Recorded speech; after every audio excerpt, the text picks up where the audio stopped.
Ya está grabando. Ok, vamos a iniciar el tema de auscultación, ¿verdad? Sí.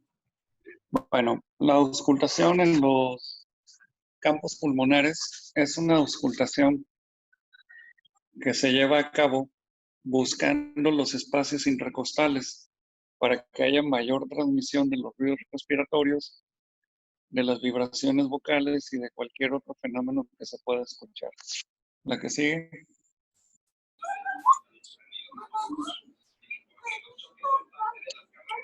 Tampoco está bien en el libro.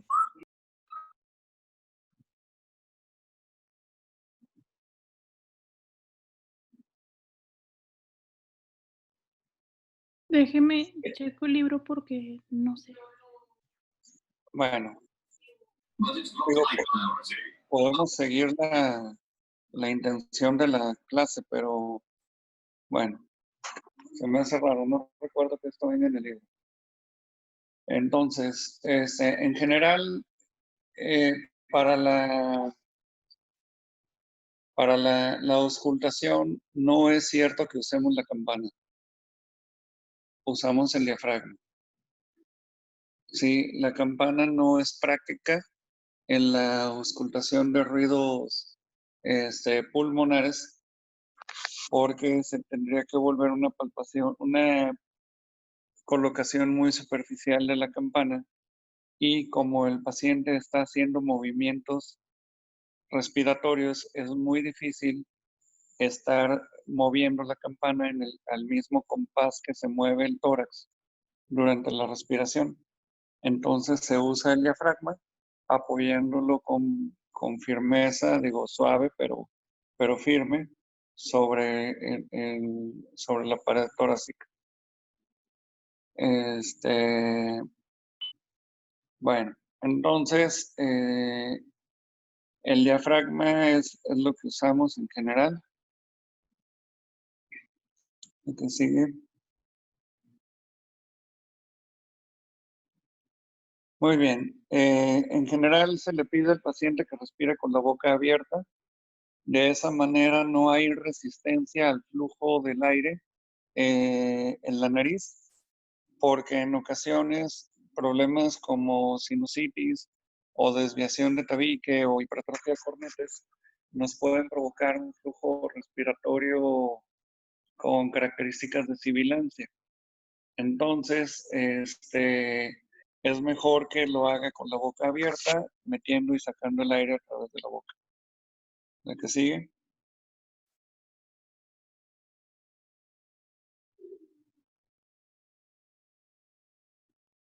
Ok, vamos a auscultar el espacio supraescapular, los espacios interescapulovertebrales, los espacios subescapulares de ambos lados, así como las paredes laterales y la pared anterior. Hay lugares donde vamos a tener muy presentes ruidos bronquiales, pero es parte de identificar la respiración normal. La que sigue.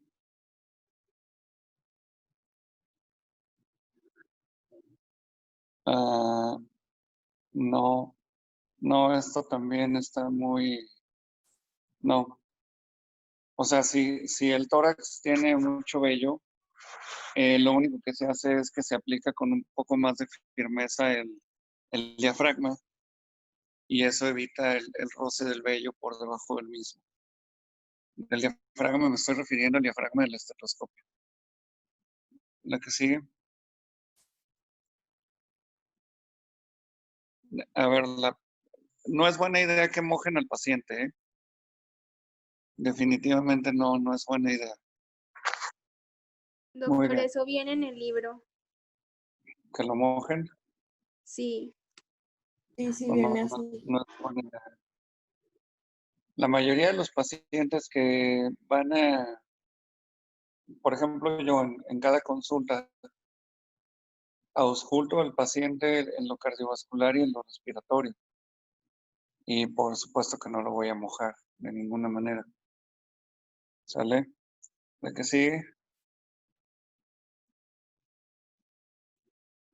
Bueno, en la pared anterior ya habíamos quedado porciones supraclaviculares para los ápices pulmonares y bajando hasta la sexto espacio intercostal, generalmente quinto del lado derecho, sexto del lado izquierdo, en la pared lateral, que es el área axilar, hasta la octava costilla, y en la pared posterior hasta la onceava costilla. La que sigue. Bueno, aquí estamos viendo en donde se ve todo transparente. En la segunda imagen son los puntos de auscultación idóneos. ¿De acuerdo? Así es como se hace en general. La que sigue. Bueno, generalmente el ruido respiratorio de característica normal es un ruido de bajo grado. Cada quien tiene diferente resonancia torácica. Hay personas que se escuchan muy bien, hay personas que no. En las personas que no se escuchan bien los ruidos respiratorios, hay varios motivos. La primera es que los ruidos respiratorios estén disminuidos de intensidad por alguna enfermedad. Eso habitualmente se presenta en el enfisema. La segunda causa de que haya disminución en la transmisión de los ruidos respiratorios es la obesidad.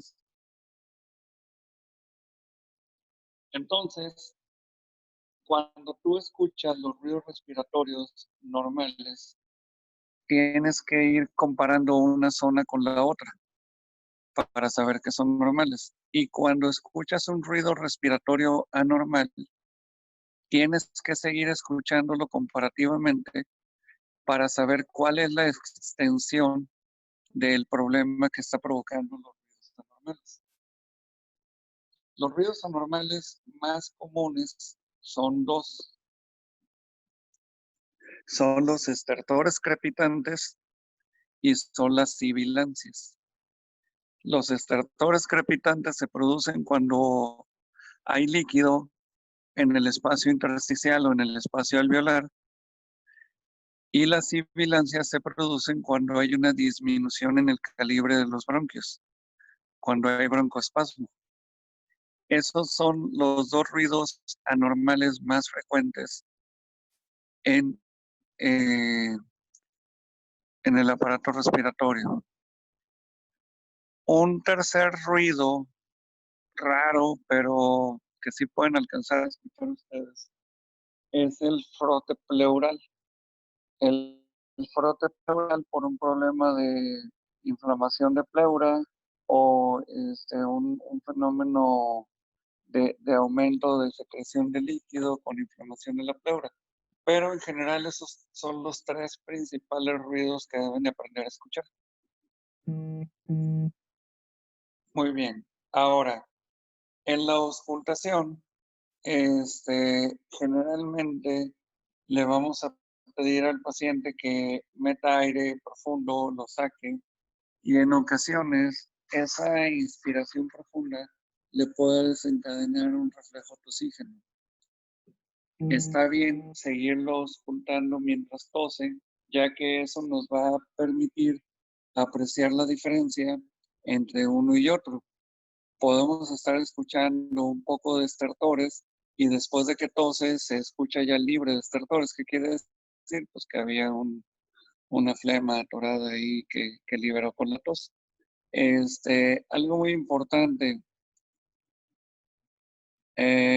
hoy por hoy, con la situación que estamos viviendo de la pandemia de COVID, no le pedimos al paciente que tosa.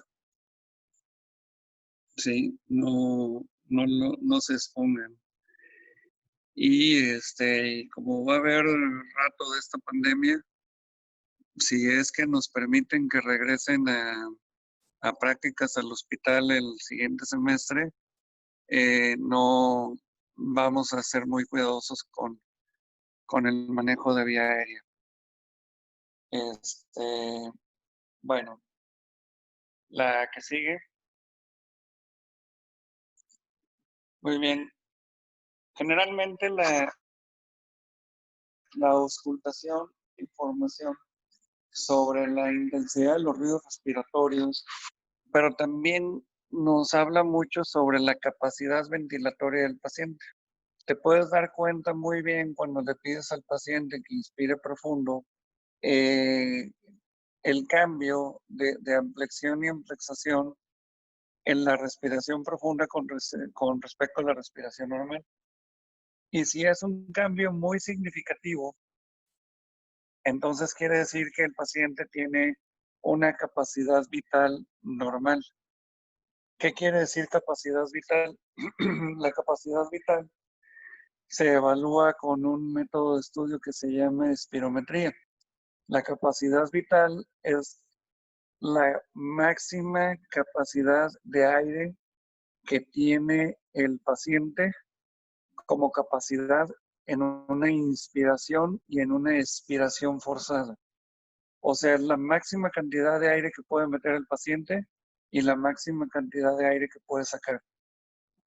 ¿Por qué? Porque siempre hay un volumen residual que se queda dentro del pulmón.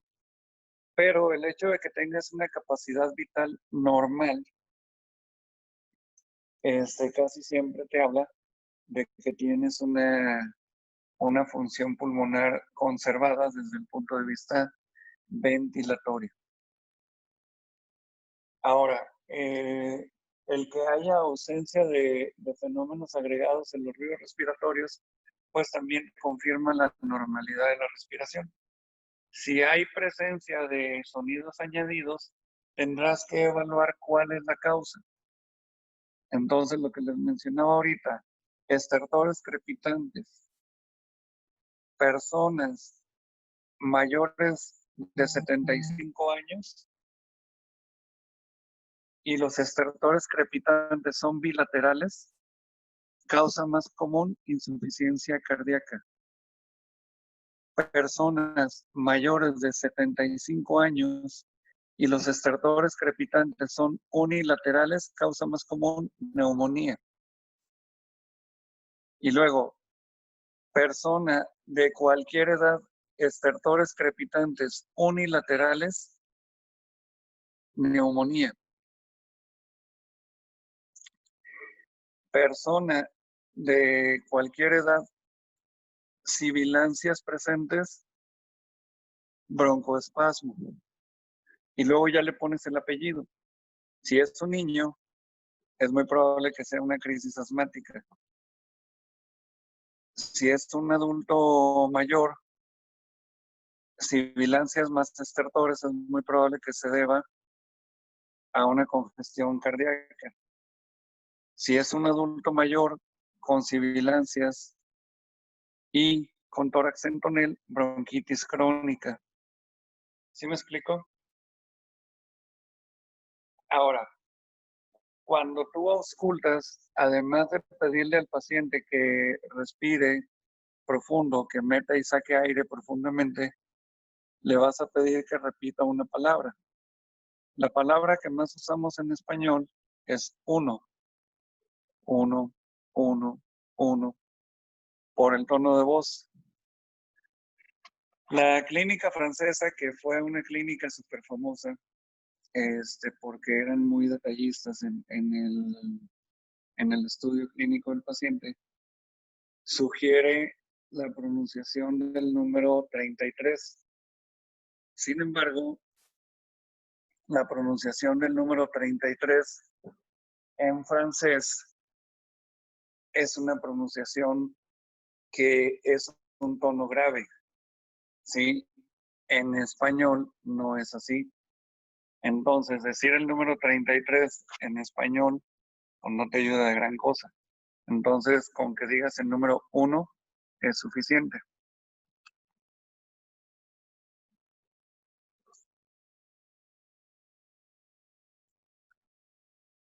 Ahora, si hay otras alteraciones auditivas asociadas a los ruidos respiratorios, lo principal que debes de tomar en cuenta para poder evaluar qué problema es el que está presente es en dónde se localiza.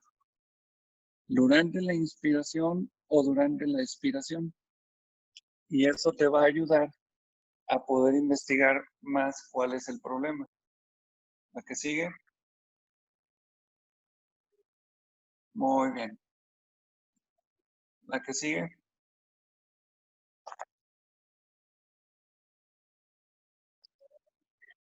El murmullo vesicular, que es el ruido respiratorio,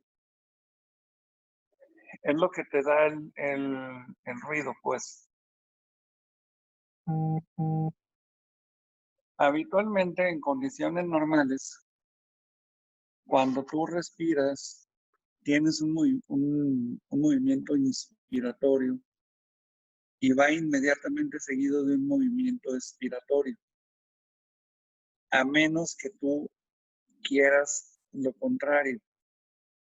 O sea, si tú quieres contener la respiración en apnea, o sea, sin respirar, lo puedes hacer. Si tú quieres contener la respiración después de la inspiración, lo puedes hacer. Si quieres contener la respiración después de una expiración forzada, lo puedes hacer. Pero eso es algo voluntario.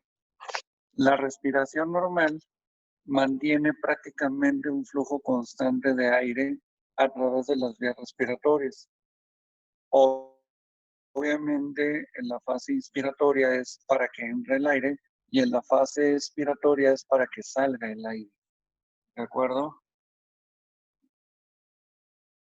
Ahora, las condiciones de disminución del murmullo vesicular, asma bronquial. Fíjense bien, el asma bronquial, las sibilancias que se escuchan, ese chiflido que se escucha cuando respira un paciente asmático, son sibilancias expiratorias. O sea, el paciente asmático le es posible meter aire, pero le es muy difícil sacar el aire. Entonces, esa sibilancia, al intentar sacar el aire, implica que los bronquios están cerrados y por eso se hace un esfuerzo al sacar el aire. Fíjense bien, pueden ser sibilancias muy, muy audibles. Inclusive en ocasiones las puedes escuchar sin que pongas el estetoscopio en la pared. Se oyen a distancia. Sin embargo, paradójicamente, cuando ves a un paciente en crisis asmática y que tiene el tórax con muy pocas sibilancias, el paciente está más grave. ¿Por qué? Porque está atrapando el aire adentro del pulmón, no lo puede sacar. Entonces, un tórax silencioso en asma bronquial es una emergencia. Tienes que ayudar a ventilar al paciente. Hay ataques asmáticos que son sumamente graves. Solo en una ocasión me ha tocado que hay que anestesiar al paciente. O sea, ponerle un relajante muscular y un anestésico general para que el bronquio pierda totalmente la capacidad de broncoconstricción. Pero en general, los ataques asmáticos no duran menos de 20 o 30 minutos, son bastante serios. Y cuando tienes un ataque asmático y dejas de producir sibilancia, es porque el paciente está más grave todavía. ¿De acuerdo? Ahora, puede haber una disminución segmentaria de los ruidos respiratorios. ¿Qué quiere decir? Que en todo el pulmón se escucha bien, menos en un segmento. ¿De qué nos puede estar hablando eso? Si es la parte basal, y el paciente está sentado, derrame pleural. Si es la parte basal y el paciente está acostado y luego lo sientas y se sigue escuchando, o más bien no se escucha el murmullo vesicular, quiere decir que hay algo en el bronquio que está tapando y evitando que llegue el aire. En ocasiones eso puede ser un tumor. Ahora, ¿qué pasa en el paciente con enfisema pulmonar? El paciente con enfisema pulmonar tiene tan distendidos los pulmones que prácticamente su entrada y salida de aire es muy limitada. Él ya no tiene capacidad de hacer inspiraciones profundas, ya todo lo que puede meter de aire prácticamente ya lo tiene adentro. Como tiene disminuida como tiene destruidos muchos alvéolos, el área de intercambio gaseoso está disminuida en superficie. Trata de mantener abiertos todos los alvéolos que le quedan. Por lo tanto, ya hay muy poca capacidad para realizar inspiraciones profundas. La que sigue.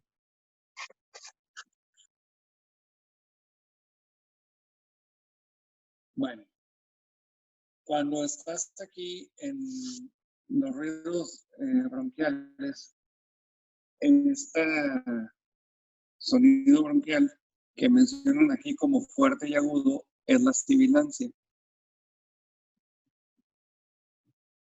Ahí es cuando pues tratas de pasar a través de un lugar donde no es sencillo.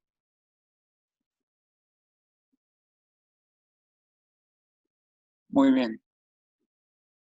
Cuando tienes dificultad, o sea, en condiciones normales te tardas más tiempo en inspirar que en expirar. Pero cuando tienes un bronquio tapado, la expiración se prolonga. Por lo tanto, la sibilancia puede prolongarse y eso hace que se escuchen de igual duración la inspiración y la expiración. ¿La que sigue? Bueno, la que sigue.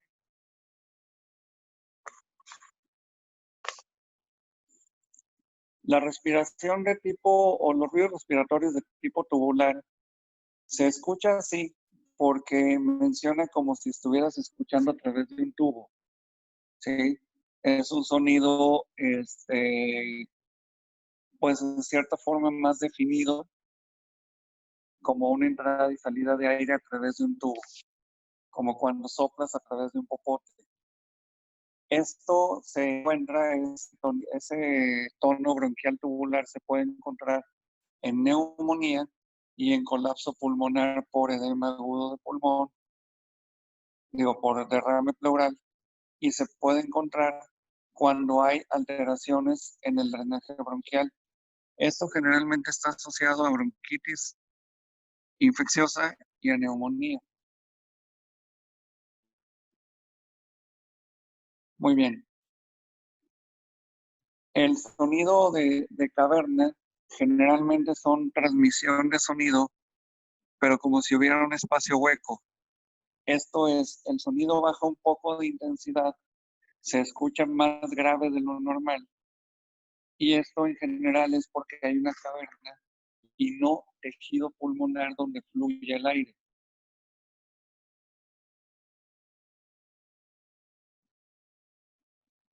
El sonido de tipo eufórico es raro. La verdad es que casi nunca se va a escuchar. ¿La que sigue?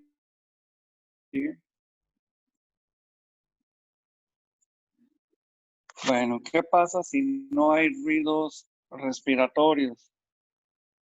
Primera opción, derrame pleural. Muy importante. Segunda opción, neumotórax. Tercera opción, asma, muy grave, casi fatal, por tórax silencioso. Y luego ya los engrosamientos pleurales, el colapso pulmonar por bronquios ocluidos por tumoraciones y obviamente, pues raro, pacientes que no tienen pulmón y que tienen agenesia de pulmón. Dicho sea de paso, si tú le quitas un pulmón a un paciente o le quitas un lóbulo, la distensibilidad del pulmón hace que con el paso de unos pocos meses, el resto de pulmón que quedó, aunque hayas quitado todo un lóbulo completo, ocupa todo el espacio dentro de la cavidad torácica. Entonces se siguen escuchando ruidos en todo el espacio torácico, ¿sí me explica? Y si quitas un pulmón completo, en ocasiones, sobre todo cuando lo quitas y el paciente es muy joven, puede haber cierto grado de que el pulmón contralateral sobrepase la línea media y se escuchen ruidos. Pero es muy raro que te encuentres a un paciente a quien le han quitado el pulmón. Sí, entonces, cuando no escuches ruidos respiratorios de un lado, lo primero que debes de pensar es derrame pleural. Lo segundo que debes de pensar es neumotórax. Lo tercero que debes de pensar es asma. Después engrosamiento pleural y después la otra cosa que es más rara. Lo que sigue.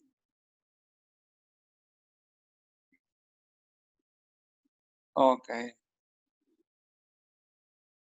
Generalmente las crepitaciones son sonidos que se escucha como que frotaras dos pedazos de papel celofán.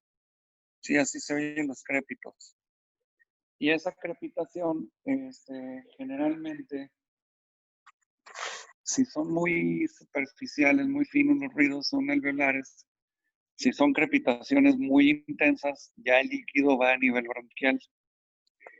Las crepitaciones, habitualmente les decía ahorita que cuando son bilaterales piensen en falla cardíaca, cuando son unilaterales piensen en infección pulmonar, casi siempre bronquitis infecciosa o neumonía. La que sigue.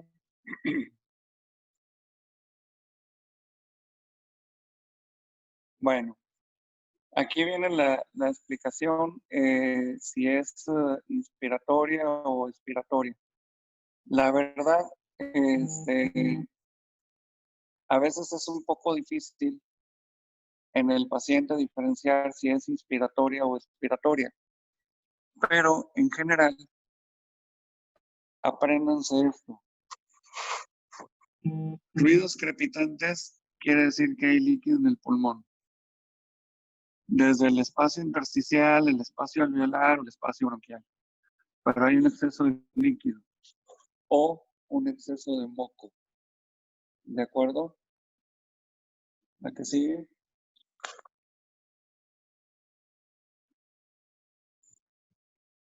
Bueno, ¿por qué hay la crepitación? Porque el flujo de aire tiene que atravesar barreras de líquidos que pueden ser líquidos de característica muy viscosa, como es el moco, o pueden ser líquidos de menos viscoso, como es el edema agudo de pulmón. Sin embargo, cuando tú tienes líquido y el pulmón no permite pasar el aire, con la inspiración forzada tú obligas a que se abra el bronquio, pasa el aire rápidamente y eso hace que el líquido suene al dejar la cavidad libre y que pase el aire y posteriormente salga el aire.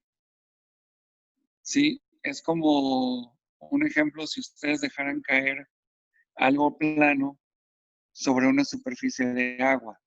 O sea, hace un sonido fuerte. En lugar de que dejen caer algo puntiagudo, fino, en esa superficie de agua donde prácticamente no va a hacer ruido. No sé si me expliqué. Y entre más viscoso sea el líquido, más difícil va a ser que se abran los bronquios. Por eso, si se fijan en la previa,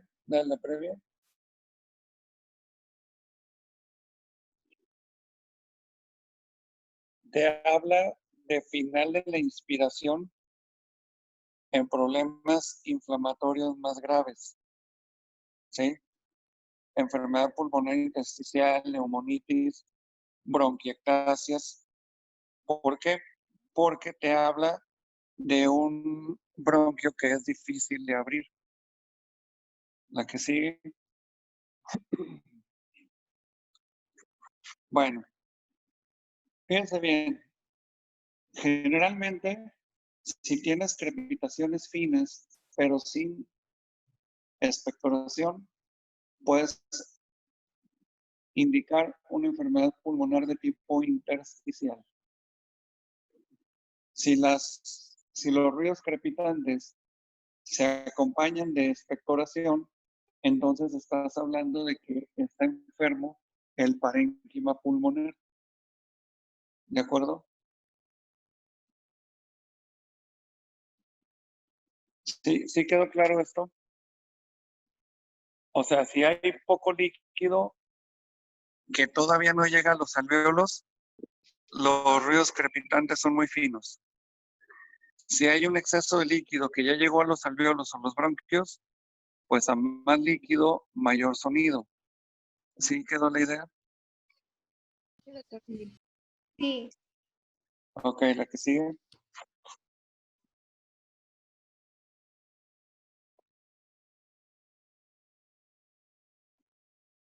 Bueno, las crepitaciones al final de la inspiración en ambas bases pulmonares pueden ser una señal temprana de falla ventricular izquierda, lo que habíamos ya comentado desde el inicio. Y los estertores, ya cuando son generalizados en prácticamente todo el campo pulmonar, pues es porque es un edema de pulmón, un edema agudo pulmonar. ¿Sale? El roncus se le llama así a un sonido más de tipo musical, más como un pillido, pero un poco grave. Y eso tiene que ver con estructuras bronquiales grandes. Y entre más agudos, las sibilancias, o sea, un pillido más agudo, es derivado de vías aéreas más pequeñas, que pueden ser bronquiolos segmentarios o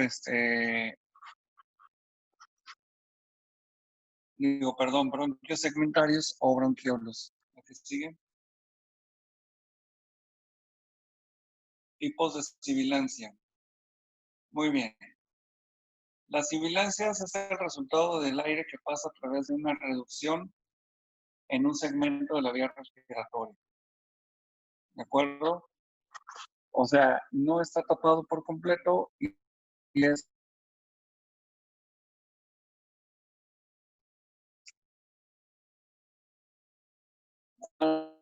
de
¿Me escuchan? Sí, doctor. doctor, solo que lo anterior no se escuchó. Se dejó de ver mi pantalla. ¿Fue problema de mi internet o todos lo seguían viendo? Sí. Suyo. Creo que fue suyo. Ok, sale pues. Entonces, dale la previa. Estas- Quedan nada más 2 minutos de la sesión, doctor. Bueno, si quieren nos salimos y en 2 minutos empezamos en Civilancias, ¿sale? Ok. Sí. Ok.